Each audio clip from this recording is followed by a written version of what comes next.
السلام علیکم ناظرین، اس ایپیسوڈ کے آغاز میں ہم دیکھتے ہیں جنگل میں الپرسلان صاحب اپنے تمام سپاہیوں کے ساتھ مل کر الپاغوت کے ساتھ موجود بازنطینی سپاہیوں کو ختم کر دیتے ہیں۔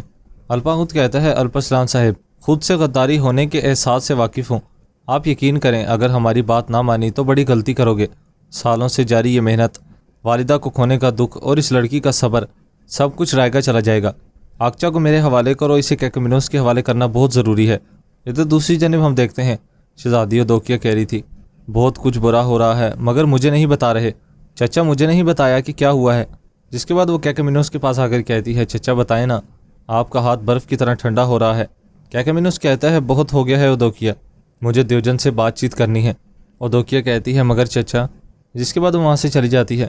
کیکومینوس کہتا ہے، الپاغوت کی کوئی خبر نہیں آئی، لگتا ہے کہ معاملات درست نہیں چل رہے، اپنے ساتھ سپاہی لے کر جاؤ، اور اگر الپاغوت نے اسے نہیں بچایا تو ماریا کو تم بچاؤ گے۔ اتنے میں ہی وہاں پر جنرل دوکاس آتا ہے۔ دوکاس سن کر کافی زیادہ حیران کھڑا تھا اور کہتا ہے، ماریا کون ہے؟ میرے آتے ہی خاموش ہو جانے کا کیا مطلب ہے؟ کیا کوئی اہم شخصیت ہے؟ ایک اور سوال بھی ہے جناب کماندار، آپ کے غلط فیصلوں کی بدولت بادشاہ کے آج مزید کتنے سپاہی مرنے والے ہیں؟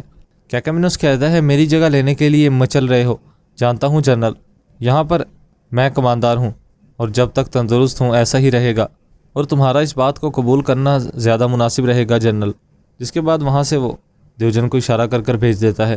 ادھر دوسری جانب ہم دیکھتے ہیں بہادر صاحب کہہ رہے تھے، ترک روایات ایسی ہی ہیں بیٹے، ٹوٹ سکتے ہیں مگر جھک نہیں سکتے۔ سپاہی کہتے ہیں، بالکل جناب۔ اتنا میں ہی وہاں پر ینال صاحب آتے ہیں۔ بہادر صاحب کہتے ہیں، آپ کو خوش آمدید ینال صاحب۔ ینال صاحب کافی غصے میں کہتے ہیں، ہم نے آپ کو یہاں کا نگران بنایا تھا، سلطنت کے آداب کے مطابق رہیں گے، اسی وجہ سے قرارگاہ آپ کے حوالے کی تھی تاکہ پیچھے کی کوئی فکر باقی نہ رہے، مگر آپ ہماری آنکھ اور کان نہیں بن سکے بہادر صاحب۔ ہمارے اختیارات کی حدود میں الپرسلان حکم چلاتا رہا اور آپ نے منع نہیں کیا، منع ہونا تو دور کی بات، کوئی خیر خبر بھی نہیں بھیجی۔ ہمارے پاس گوکتک صاحب کی رہائی اور گردن کٹنے کے دونوں خبریں ایک ساتھ پہنچی ہیں۔ مجھ سے اجازت لیے بغیر الپرسلان ایسا کیسے کر سکتا ہے؟ گوکتک صاحب کی گردن کیسے اتار سکتے ہیں؟ بہادر صاحب کہتے ہیں، ینال صاحب، شمال سے جنوب تک تمام لوگ جانتے ہیں کہ بہادر سردار سلطنت اور آداب سے واقف ہے اور ہمیشہ وہی کرتے ہیں جسے درست سمجھتے ہیں۔ ایک غدار کا سر رہ گیا ہے ینال کے لیے، اگر ینال صاحب نے اس معاملات میں مشغول ہونا ہے تو ہمارے لیے کرنے کو کیا کام رہ جاتا ہے؟ ینال صاحب کہتے ہیں، گوکتک صاحب نے ایسا کیا کیا کہ اسے غدار کہہ رہے ہیں؟ بہادر صاحب کہتے ہیں، گوکتک نے کافروں کے ساتھ اتحاد کر کے ہمارے لیے جال بچھایا مگر اپنے انجام کو پہنچا۔ اگر الپرسلان صاحب اس کا سر نہ اتارتے تو اپنے مابین موجود حق کا خیال نہ کرتا، نہ ہی ان سے اجازت لیتا اور اس کا سر قلم کر دیتا۔ کبھی ایسا ہوا ہے کہ حکمران خاندان کے سردار سے غداری کرنے والا زندہ رہا ہو؟ آپ بتائیں نا ینال صاحب۔ ینال صاحب کہتے ہیں، گوکتک صاحب نے آپ لوگوں کو کیسے پھنسایا، اس سے بھی بڑھ کر کافروں کے قبضوں سے کیسے نکل پائے؟ بہادر صاحب کہتے ہیں، ایک نئی خاتون کے حوالے کی گئی لڑکی نے گوکتک سردار کو رہا کروایا ہے، کیسے اور کس طرح لائی ہے یہ نہیں مجھے پتا ہے، اگر جاننا ہے تو الپرسلان صاحب سے پتہ کر لیں۔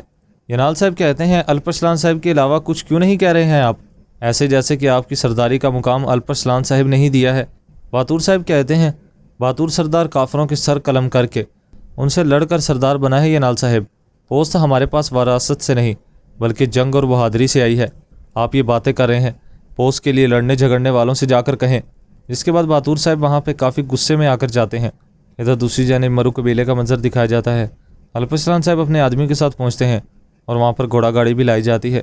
الپرسلان صاحب اپنے گھوڑے سے نیچے اترتے ہیں اور مسلسل آگے بڑھنے لگتے ہیں اور کہتے ہیں، چاکری صاحب کہاں پر ہیں والدہ؟ ضروری بات کرنی ہے۔ سلجان خاتون کہتی ہے، شکیری حضرت بیمار ہیں، ان کی عیادت کے لیے گئے ہیں۔ اتنے میں ہی آکچا خاتون کو زلدان سے نکالا جاتا ہے۔ اس ایپیسوڈ کا اختتام یہیں پر ہو جاتا ہے۔ ایپیسوڈ پسند آئے تو ویڈیو کو لائک کر کے چینل کو سبسکرائب کر دیں۔ اب ملاقات ہوگی نیکسٹ ویڈیو میں، تب تک کے لیے اپنا خیال رکھیں۔ اللہ حافظ۔